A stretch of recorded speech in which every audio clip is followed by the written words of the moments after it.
This time, I want to talk about how the world really works. I did a podcast not too long ago talking about geopolitics and all that, but I suppose for a lot of listeners that's still very foreign. I also did an article highlighting elements of Stephen Dorrell's book on Her Majesty's Secret Service, the book on MI6, which is a really big, inaccessible tome, I think, for pretty much everyone except for nerds like me. But, really understanding how the world works, it's really a question of how far you want to go with it. And the degree to which you want to go down the rabbit hole is really going to determine, how far you can, how far you want to go with it is really going to determine, or I should say be determined, I guess, by the level of truth you're willing to accept. So a lot of times when we're confronted with truth that makes us uncomfortable, it makes us question our presuppositions, we question our foundational worldviews and beliefs in those worldviews. So naturally, we have an aversion to that as humans. We don't really want to accept the possibility that we've been in error, that we believe something wrong.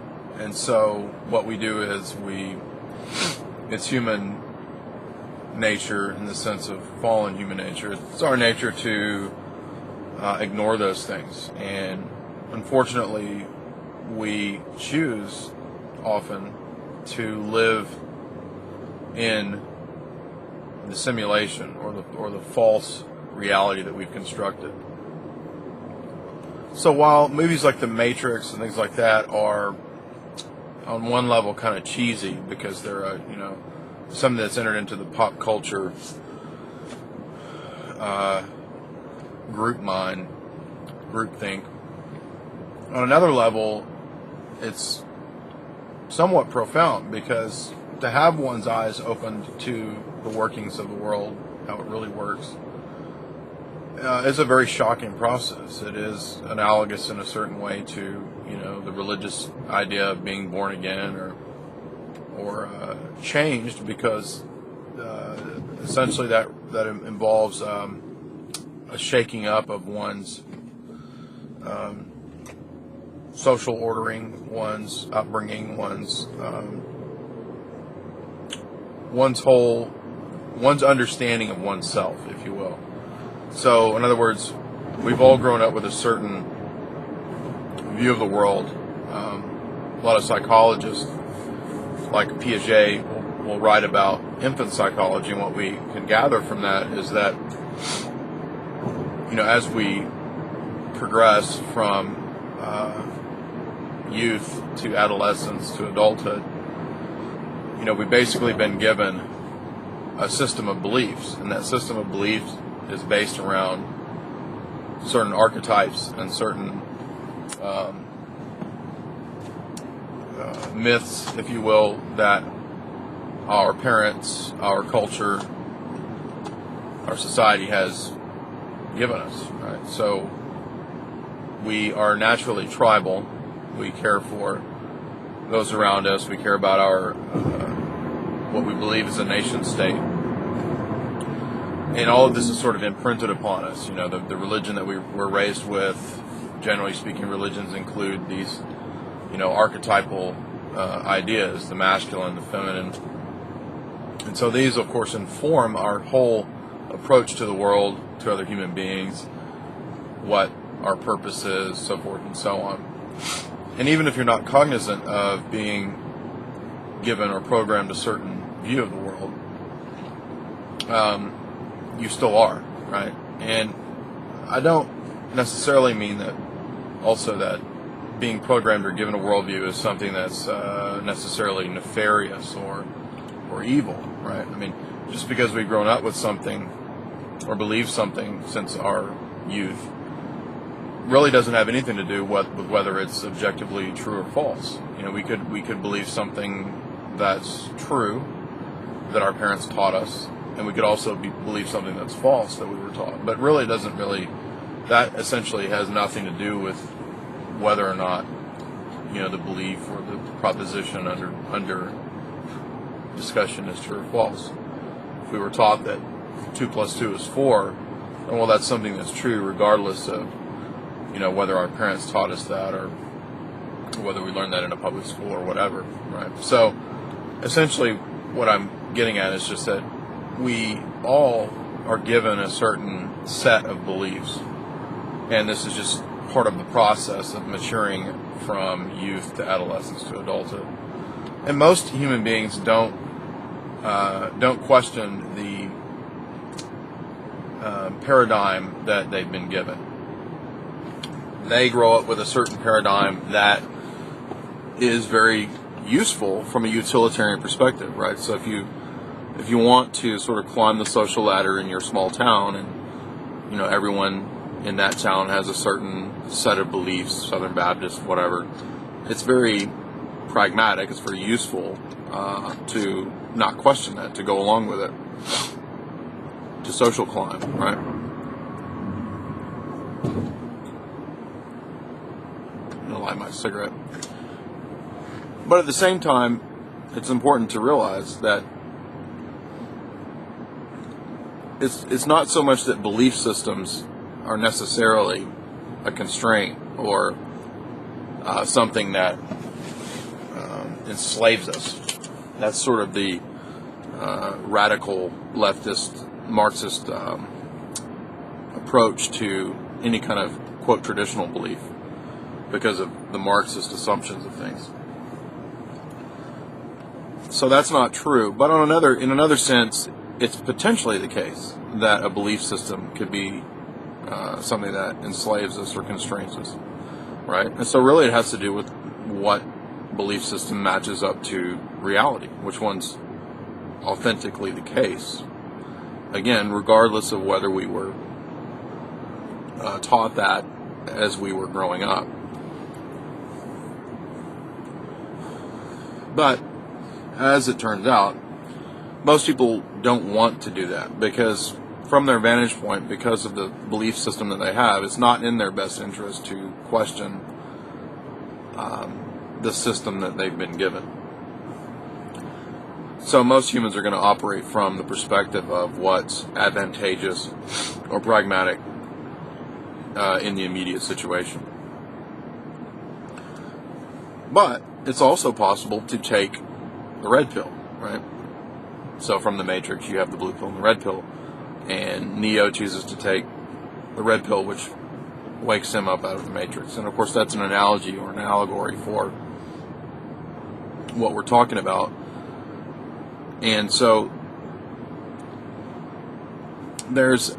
I think that for teens and people that are young, there's a natural desire as they go through that period of puberty or whatever to be rebellious, to try to carve out their own identity and all that.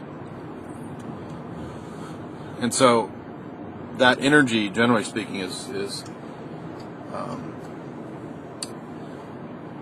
focused or funneled like a lightning rod, if you will, into an already established paradigm that is controlled already, right?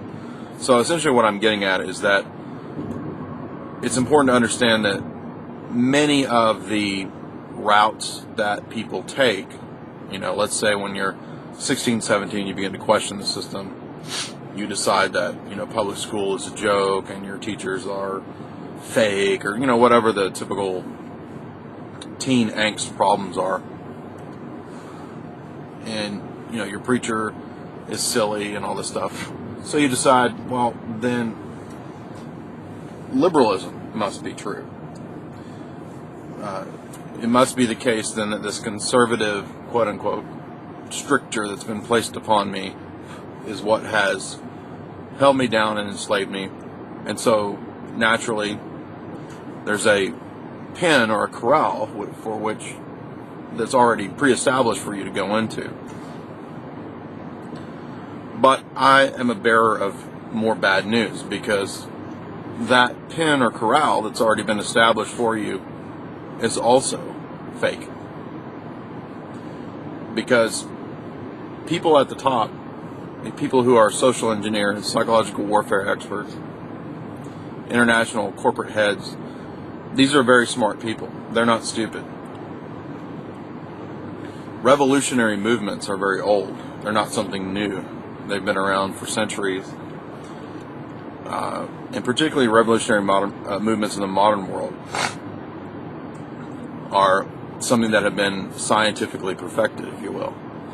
So the impetus for revolution is something that has been scientifically engineered to be used as a tool.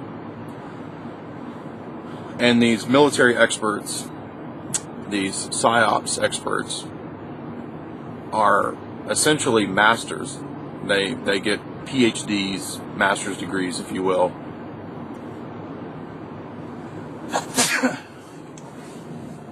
in what's called the black arts. And the black arts are simply the manipulation of propaganda, warfare, military tactics, espionage, so forth, so on. And because the world is dominated by symbols, or what we call semiotics, those who can master symbols and semiotics are those who can master and marshal large groups of the populace. So this was discovered through advertising, and if you look at entities like the Rockefeller Foundation, who put a lot of money into researching mass movements, psychological warfare techniques, social engineering, etc., at places like Stanford Research, University of Chicago, London School of Economics, all these different preeminent, Yale, Harvard, these preeminent old American and British schools have put a lot of time and effort into researching the human psyche. And not just the human psyche, but essentially sociology, if you will, that was a discipline invented largely at the University of Chicago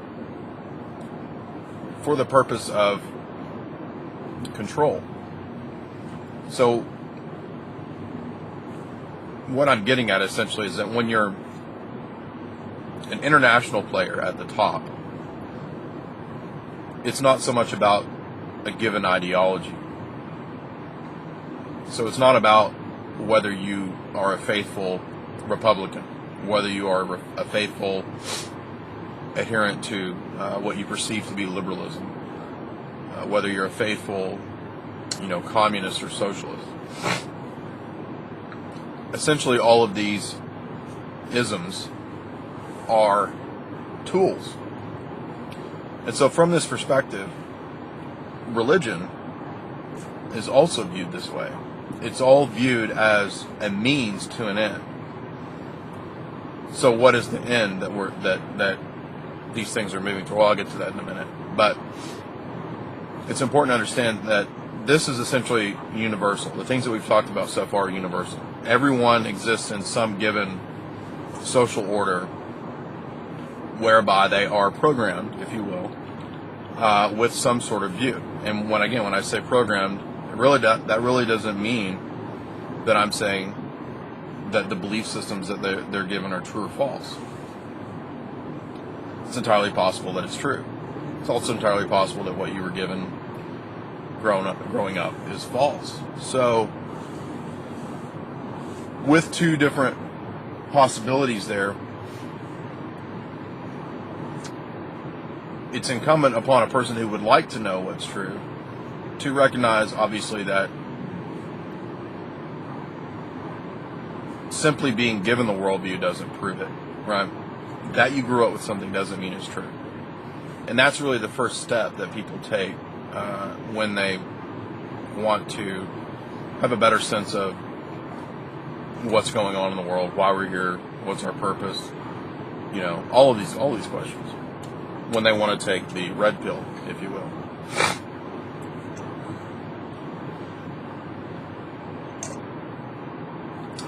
But so understanding the modern world, it's incumbent to understand that what's happened in Western civilization, Western culture, our society, is that we're the product of a series of revolutions. And these revolutions were a progressive sort of snowballing of questioning. Now, that might sound counterintuitive or contradictory to what I was saying earlier, because I'm essentially saying, right, that if you question things, you're going to be better off in the long run. Because I wanted to do this talk for all those people who are still so critical and still opposing me or the things that I talk about, or who still have a problem with all this stuff, who just can't accept it. I'm trying to give an explanation, and I'm already way past the point where I think that giving an explanation is actually going to do anything, because debating with someone, engaging with someone, already assumes that the person that you're engaging with and talking to has the same sort of commitments to what's true, to logic, to reason. And with most people, that's just simply not the case. Most people are not going to be logical. They're not going to be reasonable, and they don't care what's true. They care essentially what's advantageous to them in the immediate, and generally speaking, in some hedonistic sense. And you're never going to convince or change someone like that, because people like that, well, it's essentially inborn in them, right? It's being bred a certain way. So, and being born with a certain set of DNA. Now, that doesn't mean that people can't change their mind or can't, to certain degrees, choose to progress in a certain way. They can. But potential is something that's not unlimited. I mean, everybody has a limited set of potential, right? I mean, for one, we only have a certain amount of time in this life anyway. So the idea that, of unlimited human potential, that we're all capable of doing great things, and of course none of that's true, because we are all limited by so many factors. But it is still, at least potentially, the case that human potential can make certain strides, right? I mean, it just depends. It all depends upon the person and their setting and their situation. But for the purposes of looking at how the world really works, and social engineering and all these things, it's just, well, let's just put it this way. Most of what you're told, especially by the what we would call the establishment or the system, the given structure of power that is now, most of it is not true. It's a bunch of lies. Now, that sounds radical, it sounds extreme, because most people think, well, if it's all based on a bunch of lies, it wouldn't last very long. It would collapse very quick. Right. Well, it's not that every single thing that we're told, say, in mainstream media or in public school or what, it's not like every single thing is a lie. It's more so that it's twisted or it's spun. So, for example, Darwinism. Right? There are a lot of scientists who adhere to Darwinism, who have made discoveries in this or that field. And so all the schools teach Darwinism. And so the rationale being, well, everyone adheres to this view. This is the scientific view. We live in a scientific world. Therefore, this is the only possible avenue.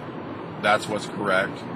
And anyone who doesn't adhere to that is de facto backwards fundamentalist, some some crazy sectarian.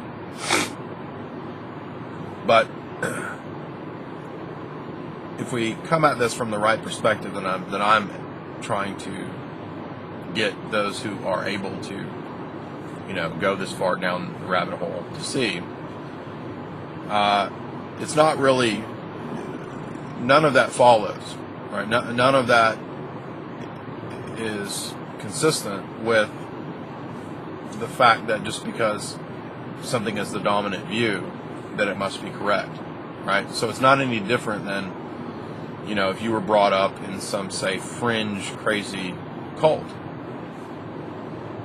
And let's say, for the sake of argument, that the cult is false, right? Its belief systems are not true, right? Just as much as it's not demonstrably true simply because you were raised with that.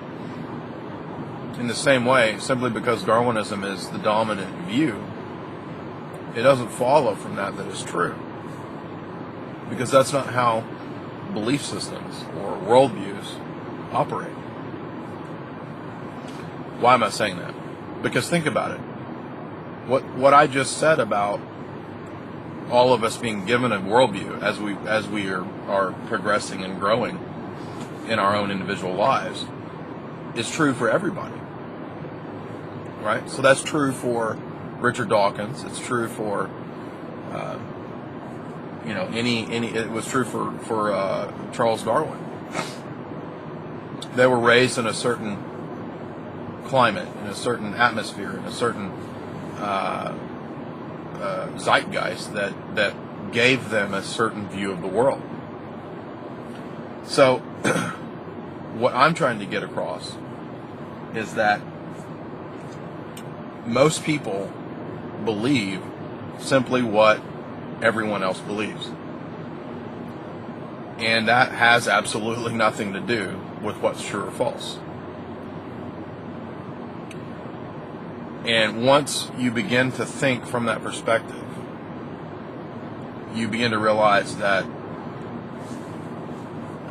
the world could actually be a lot different than the way most people perceive it to be. Let me give an example.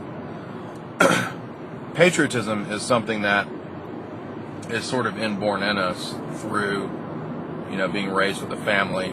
We have a attachment to that family, and that family is part of a larger city or community that's part of a larger community still, right?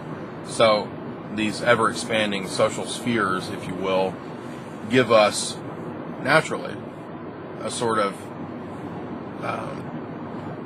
attachment and pride in what we were raised with and what we experienced. And there's nothing wrong with that. There's nothing unnatural about that. In fact, it's very much natural. But what's important to understand in this regard is that those at the top, those who have, if you will, gone down the rabbit hole to the extent that they've understood the ability of something like patriotism or tribalism to be manipulated, know that that force, what's perceived to be patriotic, can be marshaled and channeled just as much as the energy towards revolution can be marshaled and channeled. You see, so in other words, what I'm getting at here is that from the perspective of those at the top, and what we call full spectrum dominance, the left, with its tendencies of revolution,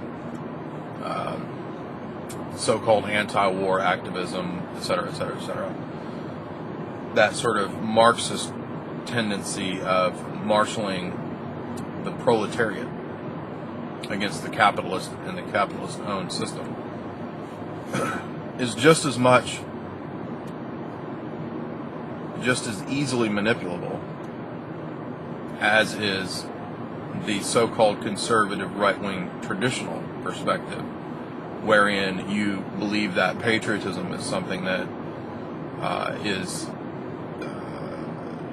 one of the highest callings for you, if you will, right? So now, again, none of that is necessarily wrong. per se. Now, I think obviously that Marxism is more wrong, but what I'm getting at is that we've moved into a situation where the world that we live in is not what we think it is. So, patriotism is this force that oftentimes drives people to, go into something like the military, because they feel that they need to fight for America and to do good and so forth and so on, and that's all an instinctual, positive attitude to have. And likewise with people who are sort of what we might call bleeding heart or liberal, blah, blah, blah, their concern is for humanity, so forth and so on. So they see the cause as, something where minorities and people are oppressed, so forth, so on, and so we'll have this, leftist, revolutionary, socialist cause that will fix things. What I'm trying to tell you is that all of these are fake. The patriotism is manipulated just as much as the left is manipulated. How and why is that? Well, because, like I was saying with the social engineers, or say the Rockefellers or something like that, families that have researched all these different modes and approaches to ruling, what they've actually found out is that these structures of power, these structures of rule, and I'm including communism and the left in that, because that's just simply another type of ideology. It's another type of worldview. These are all sort of piecemeal images or pictures of the world that can easily be run and controlled for the purpose of bringing about the desires of someone else, say at the top. Well, why would I say that? Well, if you look at the military and American patriotism, classically the left has said that American interventionism is the empire. It's an imperial approach. And so the empire sought to, check Russia in the great game of the last 100 years. And then it, sought to bring down China through opium. And so for most of the left, the idea is that, the empire ultimately is the bad guy, and it has to be stopped in any way possible, because that's really the source of all evil in the world, is the American empire. Is that true or is it false? Well, that's the whole point of this podcast, is that it's not really a question of these things being true or false, because as with everything in this life, there's a sense in which that's true and a sense in which it's not true. We have bases in over 100 countries, right? The American empire. We do black ops in all these different countries. We overthrow governments and we install new dictators, and then we throw them out and install a new one, and this cycle continues. So, on the face of it, that's correct. That is what we do. But what's the solution? Well, the left solution, classically, has been in some way to side with some kind of socialism or some kind of, quote, democracy, or some sort of, there's a myriad of different, what we might call leftist views. Communism, socialism, democracy, democratic capitalism, social democracy, you just go on and on and on.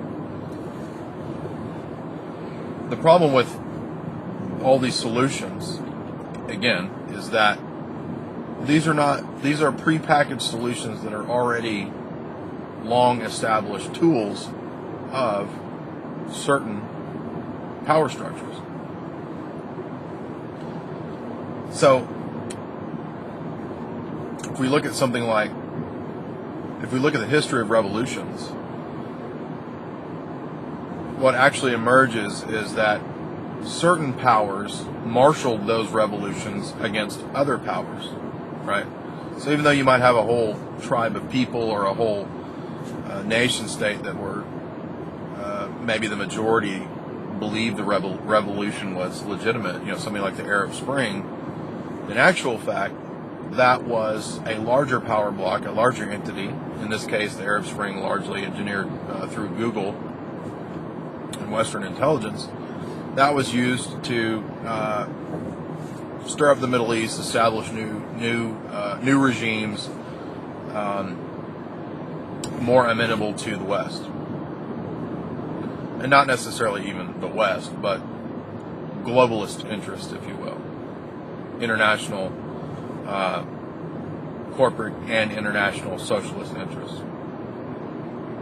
Those two powers, if you will, international corporatism and international socialism, are really just essentially different terms for the same modus operandi. It's just a command and control structure of on an international level, one based around supposedly corporate, private interests, the other based supposedly around government, public, collective interests. But of course, neither of that is true, because they're really just mafia. And that's the best way to understand it, is understanding mafias. Is it public? Is it private? For Republicans, for business owners, the perception is that government is the source of all evil. For the left, for those in government, the perception is that private corporations are the source of all evil. Well, the reality is, our system is a revolving door where people go from corporations to government to corporations to government. And so international corporations like Monsanto are able to lobby to have laws passed that favor Monsanto production on an international scale. Companies like GE can lobby to have laws passed through the Obama administration that shut down competition. So that's not a free market capitalist system where greed is what's driving all the problems on the face of the earth. That's the leftist perspective. Similarly, collectivism, government collectivism, and socialism can't entirely be the source of all evil on the face of the globe. For one, because those are new forms of power structures, if you will, that didn't exist in the ancient world. I mean, there was evil in the ancient world, and there wasn't essentially modern socialism, right? So socialism is not the source of all evil, contrary to Ayn Rand.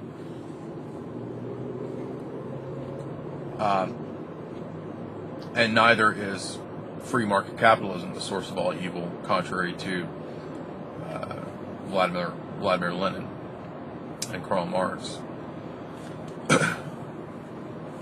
These are just simply names or titles given to a certain power structure. So, in other words, you could take Coke or take some international corporation, strip away the logos, and tack on a bunch of different terms and different posters, and you would have an international socialist party. Because the structure of the party doesn't essentially differ much from the structure of a corporation. And that's, of course, the big secret. That's the big trick that no one is able to figure out, apparently. Well, not many people. So am I saying by this that all power structures are inherently evil? No, of course not. I mean, it would be completely unrealistic. There are always going to be power structures in the world. There's always going to be a hierarchy of some kind. And so essentially what revolutionary movements are tools of emerging power structures that would like to see a regime change in the present power structure. Or they could be tools of the present power structure used to disintegrate and divide and conquer an emerging threat power structure. And that's really what sums it all up. I mean, that's what's going on in the Middle East. That's what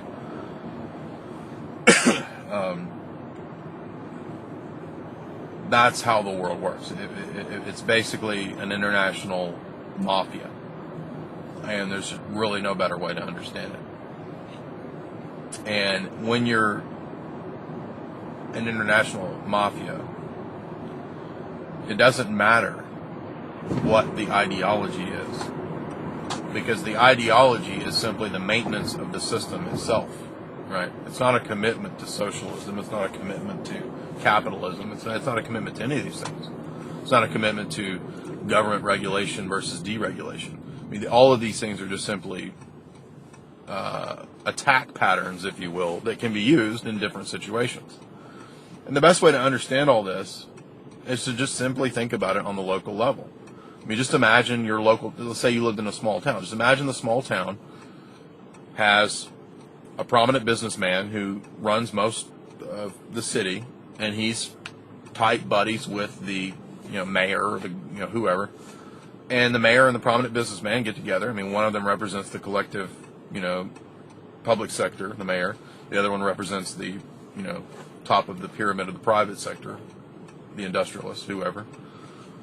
And they get together and they decide to make some laws that will benefit them both. I mean, it really is that simple. That's what goes on in Washington. The lobbying from private interests buys off the congressmen, the senators, and laws get passed that benefit both parties. So it really doesn't have anything to do with whether government good, business bad, or business good, government bad. I mean, I'm not saying that you can't talk about the relationship between public and private sector. You could. I mean, that's a big, important issue. But what I'm getting at is that the way the world really works is just it's far beyond that, because international corporations, a handful of them, owned by a few big mega banks, already own most of everything, including the governments. And that's why you see the same patterns of economic philosophy at work in most countries. Most countries have a central bank that prints what we call fiat currency. Now, why would that be? I mean, if we live in a world where there's organic development and things just sort of happen, like most people think, there's no connection between all these events per se, why would it be the case that almost every nation is run by a central bank that's private, that prints fiat currency? Why would that be? Is it just because everybody kind of figured out that maybe that's the best way that it works? Or is it that international central banks owned by private stockholders run all of these national central banks, and that it's essentially a scam? Well, if it was the best system, then we wouldn't necessarily have constant boom-bust cycles and numerous countries that have gone bankrupt through outrageous central bank money printing, through hyperinflation. But there are plenty of examples of those. So clearly, it doesn't really have anything to do with the fact that it just organically developed that people believe this is the best system. No, not at all. It actually has to do with the fact that powerful players have for a long time engineered to have that system put in place in most of the countries of the world. So what is the outcome of that? What does that mean? Well, that means basically that what we call nation states, what we think of as nations, from this perspective, don't really exist. I mean, the real nation states, if you will, are the Tyrell Corporation and the Umbrella Corporation, right? Kraft and Boeing and so forth, right? Because these entities are international, and their income, their gross domestic product, is often larger than the GDP of actual nation states. So when you have a large corporation like that that's able to influence a smaller state, it becomes apparent that something like that is far more powerful than, you know, the local elected official that you sent, you know, from your state to Washington. Now that doesn't mean that the large international corporation is necessarily inherently evil. No, it doesn't mean that at all. In fact, I mean, the free market, the capitalist argument is 100% correct that capitalist nations that allow markets, have produced tremendous amounts of wealth and prosperity, and have had the highest living standard for the poor. So from the vantage point of the left and Marxists who want to try to fix things, if you will, by ending competition through markets, I mean, that's just completely unrealistic. It's not true. It's 100% bogus. And in fact, what Marxism actually is, as I've been saying, what revolutionary movements are simply tools of different powerful interests. This is why Marxism, socialism, all the leftist movements have almost always been supported by billionaire, trillionaire, multinational corporations, right? Multinational banks. Wall Street funds the Bolshevik Revolution. Wall Street funds Hitler. You see? Why? Because socialist revolutionary movements, and you can include National Socialism in that too, are tools for larger interests to get something done in a certain area for a given means or for a certain end. With the case of World War I and World War II, these entities were, these conflicts were engineered for the purpose of establishing, after World War I, the League of Nations, and following the League of Nations, World War II established the United Nations, the goal of which was eventually the convergence of East and West. Since following World War II, we had the Cold War. We had a similar situation where powerful international players that had already been running things for the previous century, or even further, then funded a large covert war between, quote, East and West that eventually led to or is leading to the convergence. And the convergence is really just the meshing, if you will, of the worst parts of socialism and the worst parts of capitalism. So when capitalism from the Enlightenment era gives rise to monopoly capitalism with, the East India Company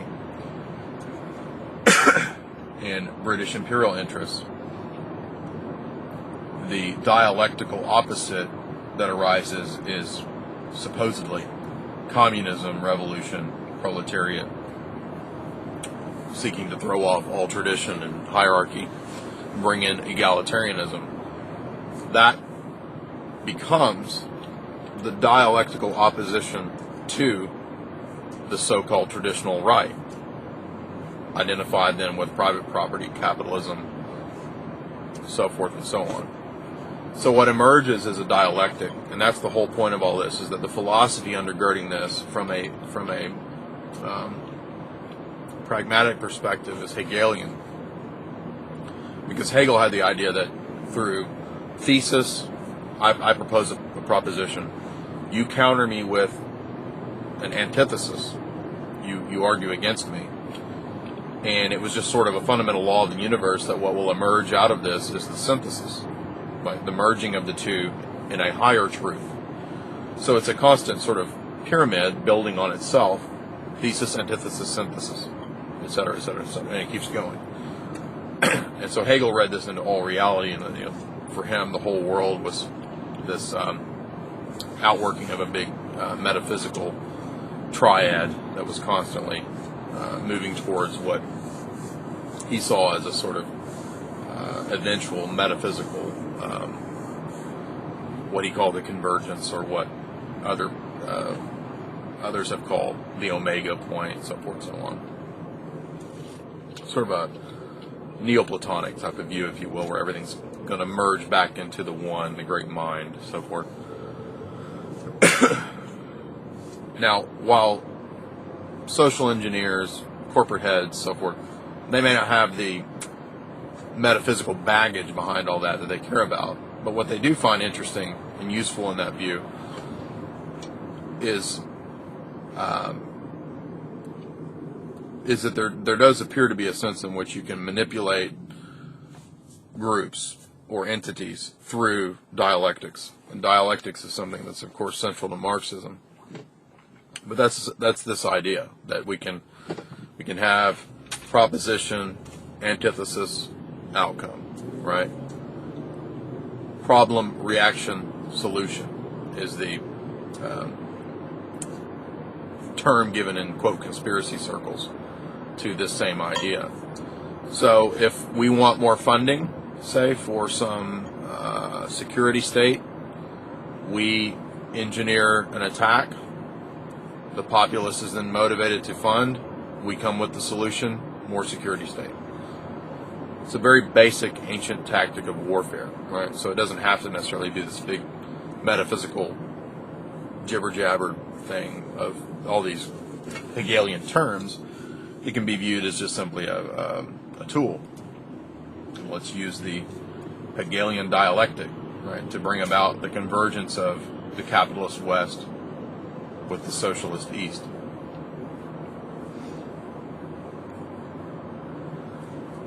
So it's a tool of rule, control, manipulation. It doesn't really have anything to do with, again, being committed to some ideology. Some people could be, some elites could be 100% committed to socialism. Some could be 100% committed to some esoteric Hegelianism. Again, that's not really the point. The point is that in the actual outworking of things in history, this tool is used to bring about a certain desired end.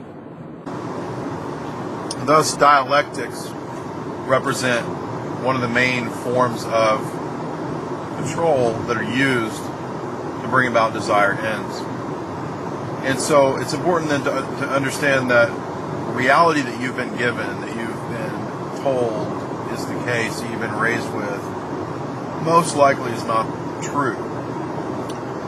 And the search for truth really, I think, is a defining character mark of those who, are willing to question. Because if you're not after truth, then the only other option is the self. And the self can't be the final arbiter and source of truth. This is, of course, the great lie that all reality is just ultimately some manifestation of our own minds. It's sort of the ultimate form of narcissism, or solipsism, as it's called in philosophy. So really, the reorienting of one's view, first of all, centers around reorienting one's view of the source of truth, meaning, reality, existence, morals, and so forth and so on. Either of these things arise from the mind of the interior of the individual, or they are objective, existent, normative realities, states of being that are the case irregardless of our own existence. Now, that doesn't mean that when you come to be, when you exist, when you operate and function in the world, that you don't have an effect on the world, or that there isn't, that you don't participate in the meaning of the world. You do. The point is that you are not the source of it. So there's a radical reorienting of the individual's place in the universe, the notion of truth, the notion of what is, the notion of reality that comes about as a result of beginning to question and understand the world and existence and the great questions of philosophy, right? Socrates said the unexamined life is not worth living. So philosophy, philosophia, the love of wisdom, is in that sense a searching after those big questions. It's a searching after the meaning of our existence, the meaning of our own being, who we are. But the worldview that we are given is always, of course, in this life going to be piecemeal, because we don't possess omniscience. And ultimately, in the next life, it's progressively going to always be piecemeal, because we will never attain omniscience. That's not possible for the created being to attain. It's an attribute of the divine that is not communicable to something that by nature is and will always remain finite. Now, there's a sense in which the soul, in its interior life, possesses a kind of infinity, but that's still a created eternity or infinity. It's not something that possesses infinity or eternity by its own nature.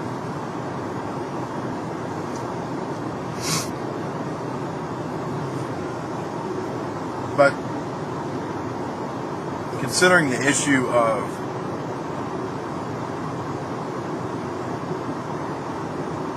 why I'm the way I am, I agree with Plato and with Socrates that really, and with Solomon in Proverbs and Ecclesiastes, that really the unexamined life is not worth living, because it's essentially an animalian existence. It's nothing more than beastly existence. If we're not going to utilize our minds and our reason as the tools that they are, then we might as well just be animals. But the flight from reason and from truth and from aesthetics, from beauty, is not an easy flight. But of course, this is the course that most men take. They choose instead the course of deformity, the course of lies and deception, and the course of ugliness. Deformity as the negation of beauty, the deficiency, the lack of the good. And that of course is what evil is to choose that which is not good as opposed to that which is good. So when I began to learn these things in my own life, I decided that there is such a thing as truth. And since there is such a thing as truth, that's really all that matters. And there's no cost which should not be sacrificed for the sake of truth. Now, when I was 18 or 19 and I came to that conclusion, I was lacking in wisdom, perhaps, and about how I approached truth and gaining truth and so forth, and engaging others. So hopefully I've learned more tact in these 13, 14 years, but even still, the point still stands, the point remains that truth is really all that matters. And most people think that because there's a slight cost for the price of truth, and it may cost you something in the meantime, that it's not worth it, that the easy route, or what they think is the easy route, of something deceptive, some lie, some unexamined belief is going to bring them ease and comfort in the meantime. But that's not true. That is precisely the deception. Because as long as you believe some lie or have a set of beliefs that may be true that are grounded on a more foundational lie, all that will do in the long run is hurt you. Let's say you've chosen some belief system. It's inevitable that you're going to live your life in accordance with whatever beliefs you have. Even if you say you have no beliefs, you're going to live your life as if you have no beliefs. That's unavoidable. It's something that's just obviously, by the very fact of the case, necessary. So, you're going to live the way that you believe. And your actions are necessarily going to reflect what your foundational beliefs are, even if you aren't aware of your foundational beliefs. It's just the world and we as humans are just structured in that way. Therefore,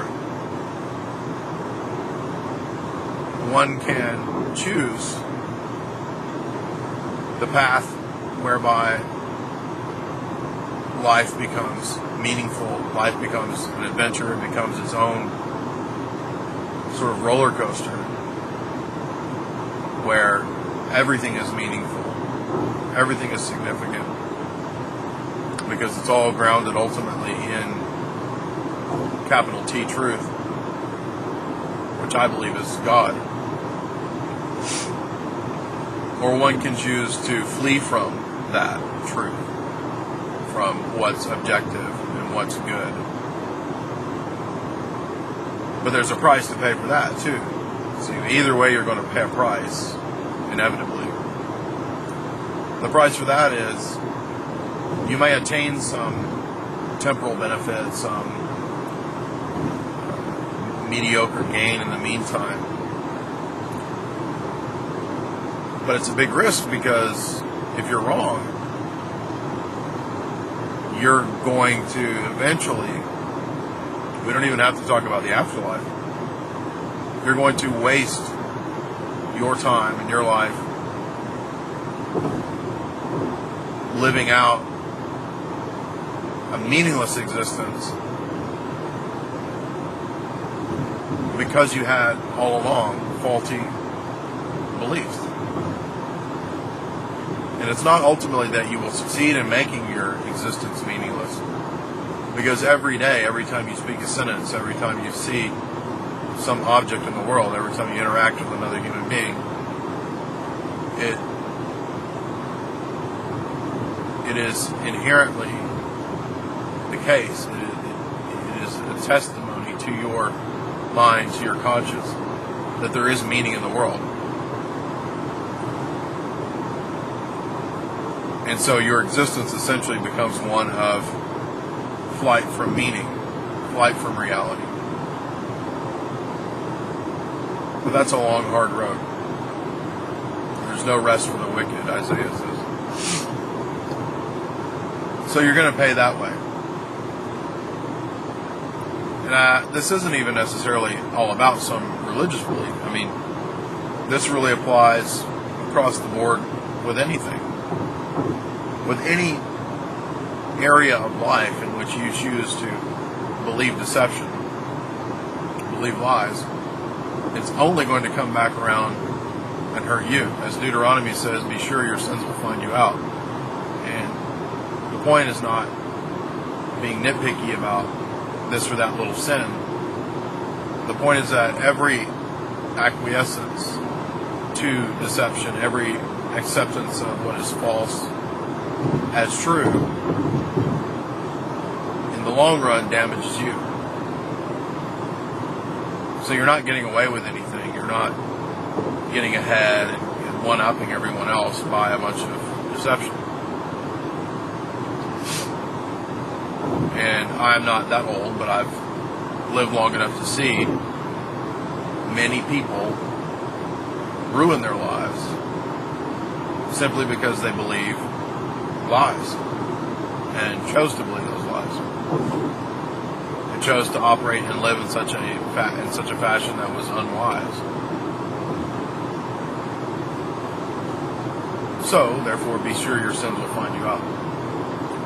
But again, it doesn't even have to apply to a religious notion. This point, this is just sort of a basic common sense point of life wisdom, if you will, which sounds cheesy, but if you don't go the route that I choose, and I think this is why a lot of people don't like me, I sort of become a stumbling block or an example of someone who chose a different path. And that, of course, doesn't mean you have to do all the things that I do. But to choose to live such that none of your beliefs are questioned, you have no concern for what's true, it's to live an existence where you basically exist to negate yourself. Because there's an intimate connection between being and truth. What exists or what is also a necessary correlation to what's true. Because if something exists, then it is therefore true that it exists. So there's a metaphysical statement about a thing having existence. And there's also an epistemic statement, a statement of knowledge, that it is true that it exists. And knowledge and metaphysics and epistemology, the three branches of philosophy, can never be divorced. They can never be ultimately separated into schools or ways of thinking, modes of thinking that are divorced from one another. By the example that I just gave. I mean,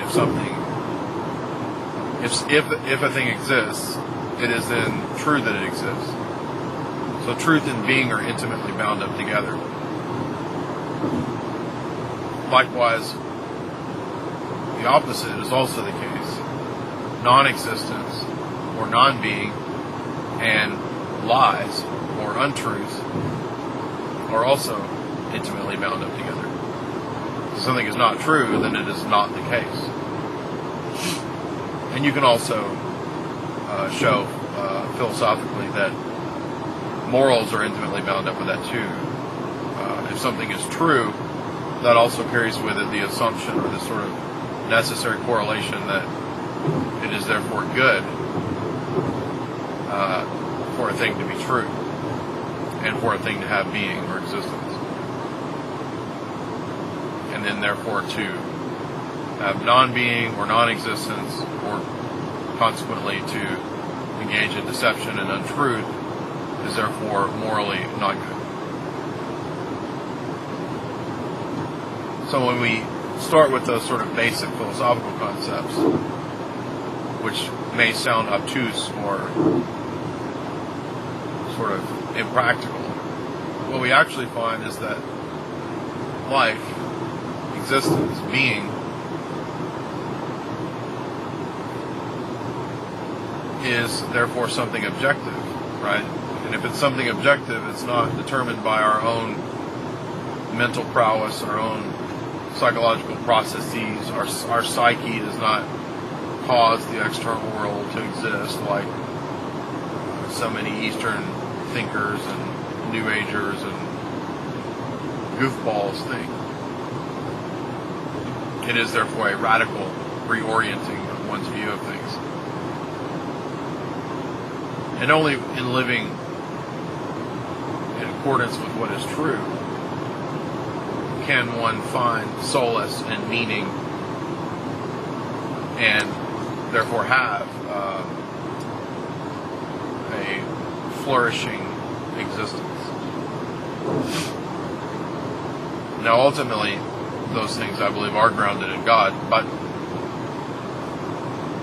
to begin to ask these questions is, of course, the first step. I mean,